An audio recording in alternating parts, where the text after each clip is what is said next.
All right, this is Mr. McMurray, and we're here with the integumentary study guys. You know, we've been there a long time, but here we are. Number 33. We're talking about skin cancer now.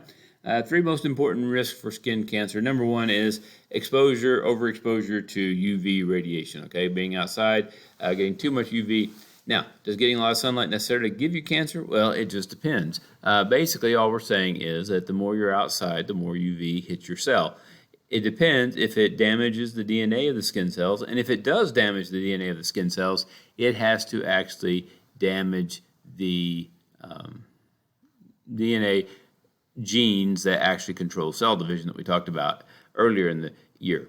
Okay, if it doesn't damage those particular ones, you can get all the sun you want, and it won't necessarily give you skin cancer. Okay, so it just depends on if it mutates the DNA and if it mutates the DNA genes that control cell division. All right, but obviously, the more you're out in the sun, the more UV light you get, the more likely that is. Okay. Um, also, the other ones are, it says three, but really about two. Frequent irritations, either by infections, if an area gets infected over and over, physical trauma, damaged, or exposure to chemicals, like, for example, breathing in, chemicals that are carcinogenic if they're getting on your surface, just like cigarette smoke is carcinogenic if it's hitting against your lung tissue all the time. Okay, so basically, I can do it. Now, one of the ways physical damage does, if you keep getting physically damaged, is that and some of these other things too as well, the chemicals, if it damages the skin, well, then your body naturally wants to repair that and make new cells to take its place. Well, those are fairly rapidly dividing cells because they're trying to replace the cells that were there. So you have rapidly dividing cells, which is kind of the definition of cancer. But in this case, your immune system says, hey, we want to protect that because we want this to happen. You want to repair that tissue. All right. Unfortunately, if it gets damaged over and over, what can happen is even after it stops repairing itself, then if it becomes cancerous and starts multiplying, your immune system continues to protect it, saying, no, no, no, that's where something was damaged. We need to let it go, okay, and let it get better. So sometimes your immune system actually protects the cancer. A lot of the cancer chemicals medicines you see for sale end in MAB, which means mono, single, clones. They're just copies of each other of an antibody that attacks these cancer cells. And most of them are not cures for cancer, but they do. You see a lot of things advertised now that say, well, you can live longer with whatever the medicine is. Okay, and that's what they're doing. They're helping your immune system fight off the cancer instead of protect it.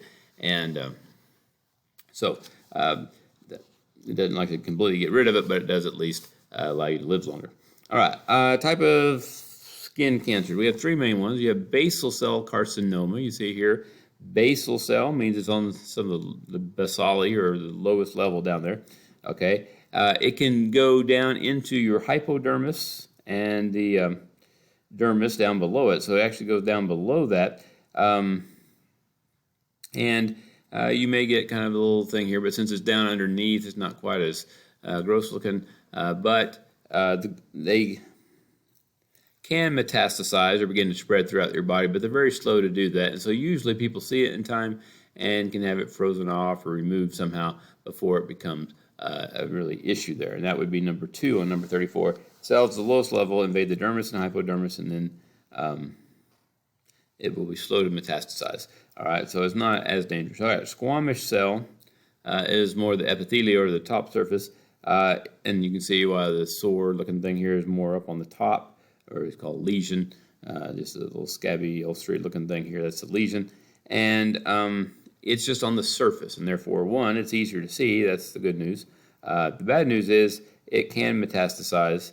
Okay, more likely to than the basal cell, and therefore can spread to other parts of your body. So it can be serious. You could probably die from it, but not very likely. Once again, it's on the surface. It's more likely to be noticed and therefore taken care of, okay, and removed before it becomes too bad. The most dangerous one is malignant melanoma. Well, malignant right off the bat tells us that it's more likely to spread and so forth. So that's one reason it's most dangerous. Fortunately, it's the least common. Okay, so the good news is you're more likely to get these, and you're more likely to catch these before they metastasize or spread and become deadly. But The melanoma is not so much. Now, it's a cancer of the melanocytes, or the pigment-producing cells, and so usually has dark color and stuff associated with it. But also, remember, the melanocytes are down in the system stratum basale on the bottom, so this is a bottom layer of your cell. So, it's not really, doesn't look real big up on the surface. All right. Hang on there. There we go. Okay. Now, it says, what is A, B, C, D? And we're going to add E to that. Okay, A, B, C, D, E. What does that have to do with finding this malignant melanoma? Okay, well, a couple things. One, A means asymmetrical. In other words, it may not look the same. It may be blobby on one side and skinnier on the other. They aren't always symmetrical. This one, pretty much, if you draw it down the middle, it's symmetrical. This one's pretty much symmetrical.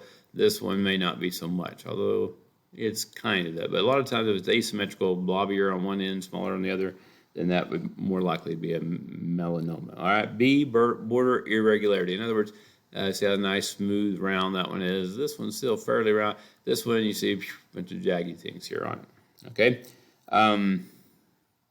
Areas of different colors. C stands for color, because you got different colors because it is the melanocytes that are being infected. So as they go out of control, some produce more than others, and so you get definitely color, and you may get different colors within it. Okay.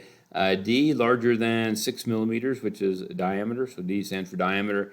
That's about the size of a pencil eraser. So as it gets bigger, that's a bad sign. And then E, which you don't have on your paper, but you need to add, E is elevation. It stands up above the surface. Okay. Now, you have to be careful with these indicators because you may think, oh, I've got cancer. Okay. For example, I've got some really big growths on the side of my head and various places here. But a dermatologist would look at that and say it's just some kind of sclerotination, something keratinosis. So basically protein buildups of the keratin that's in it, and not to worry about it. Okay. So you should always go and get it checked out by a dermatologist or someone if you have concerns about it, rather than just worry yourself to death with it. Okay. So anyhow, all right. Now for the rest of the things we have, let's say lanuga. When you are born, or before you're born, your fetus, you have a fine downy hair all over your skin, but that comes off before you're born and so forth. So you won't have seen that, but at one point then in your life you were basically fairly hairy, is what they're saying. Okay, and so yeah, a hairy cloak of downy hair. You shed it before you're born, so you don't have it when you're born, but when you're actually in the womb, you were actually a lot hairier than you are now. Okay, I don't know if that makes you feel better or worse, but whatever. There it is. Okay, Milia, M-I-L-I-A. Basically, this is little babies. A lot of times you look on the little babies, they look a bunch of little whiteheads all over, and sometimes the parents go, oh no, my baby's got acne and they're not even a teenager yet. Okay, it's not to worry. It is basically the same thing as a whitehead. It's accumulations in the oil glands, but usually they'll go away in a couple of weeks. And no, your kid will not have acne for the rest of their life necessarily, nor does it necessarily mean they'll have acne when they're a teen. Okay, alopecia. Just a name for thinning hair. Okay, now I actually shaved mine, but right here in the middle it was very, very thin. Okay, and so occasionally you'll see medications on TV advertised for alopecia, but really we're just saying going bald or hair thinning out, but no one likes to say bald. That's a bad word. Okay, number 37, vernix caseosa is a white, cheesy-looking coating made by the oil glands. While the baby is in the womb, you're basically underwater for 9 months, okay? So you need this protective layer that is on you. And this is one of the things when a baby's born, sometimes in a movie you see all this bright red, pretty baby come out, just looks all pink and pretty. Obviously the baby was not just born, okay? Because they have this coating on them. Of course, there's umbilical cord and other stuff. They have to be cleaned up first before they look like that. Sometimes in movies they will actually show them more realistically, and sometimes it'll be all cleaned up and just come out like they're perfectly dry and no coating on them, no nothing, and that's not really true. All right.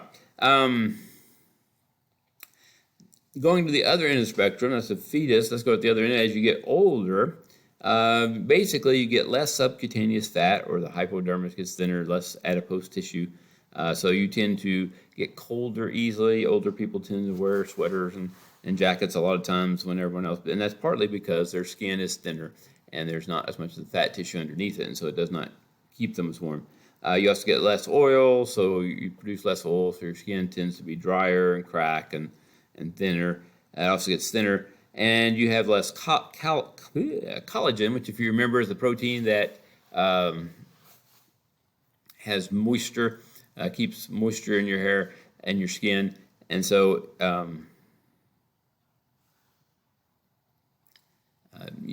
once again, you get drier skin. Your elastic fibers don't work as well, so that elastic means they snap back into place. Well, they don't snap back into place, so now you sag and get wrinkled and all this other good stuff. All right. Number 39. Bald men really bald? Technically, no. If you look at a bald, if you look at the hair follicle, there's a little tiny hair still sticking out of it. It's called vellus, but they're small, they're tiny, they don't have any color, and so they don't show up. But just for the record, they're still there. Number 40, talking about hair turning white or gray. Basically, you have genes in your body that are kind of what we call delayed action. They don't kick in right away, but at some point in your life, they'll start kicking in. And as they do that, for most people, they will at some time, and they start decreasing the amount of melatonin that your, or not melatonin, excuse me, melanin that your hair makes. And so you get less melanin deposited, and therefore your hair begins to look lighter, so it either turns white or gray depending on the person, but basically that's what will cause it to turn that way. Now sometimes certain events, stressful events, childbirth, just things that cause a lot of stress and strain can kick those into effect. Just for the record, if hair coloring disappeared, fake hair coloring disappeared, you would see a whole lot more gray and silver out there, okay? Some people get gray hairs while they're still in high school, okay? It's all right. It happens. And many people would have almost gray hair by the time they're in 40s or so if they didn't. But in our society, it's not considered socially acceptable to have white hair. Age is not looked on as a positive thing. And so generally someone's going to be 70 or so before they let their hair go gray. But trust me, if we can make all the fake hair coloring go away for men and women, you would see a whole lot more gray out there. All right, number 41. So we said emotional crisis, anxiety, lack of protein in your diet could also do it. Chemotherapy and radiation, obviously, can do, as well as making it fall out, can make it change color to gray. Excessive vitamin A, okay, I don't know if that's usually a problem too much, but that can. And there's a fungus or ringworm that can also trigger it and cause it to happen, okay? All right, let's see real quickly. At the clinic, Miss Ibanez volunteered to help at a hospital with children for cancer, but she was upset because they had no hair. But basically, since your hair is rapidly dividing and constantly growing, it is most likely that it is going to get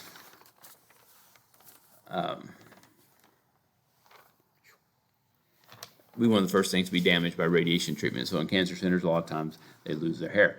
Okay, newborn mother brings it. It's got scummy deposit. It is cradle cap or seborrhea. It just needs to be washed off. It's because of too much oil glands are still being overactive.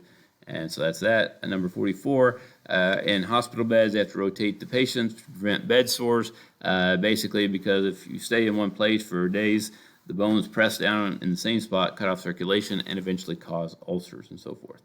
All right, Count Dracula. What disease is he most likely to have had? Porphyria, which basically is a skin disease, but it flares up and extremely painful when it's exposed to sunlight. Therefore, Dracula is not supposed to like sunlight, and that's probably why, because he would never come out. He was also a very horrible person. He killed people and did nasty things to them, so he was a monster in his own right, and then he couldn't come out in sunlight, so that came the legend of Dracula, came from him. All right, number 46, hypodermis is good because it's energy reserve. It anchors your skin to the underlying structure, and it also acts as insulation, so fat is not totally a bad thing. If you got your finger, basically, as long as the matrix is not ripped out, then it will grow back again. I assume you can define those other things for you. And if you have a ruptured appendix, what serous membrane is likely to become infected? It would be the peritoneum. And so, and since most of the peritoneum has lots of blood vessels to spread things, it could become very serious. All right, that's it. Have a good day.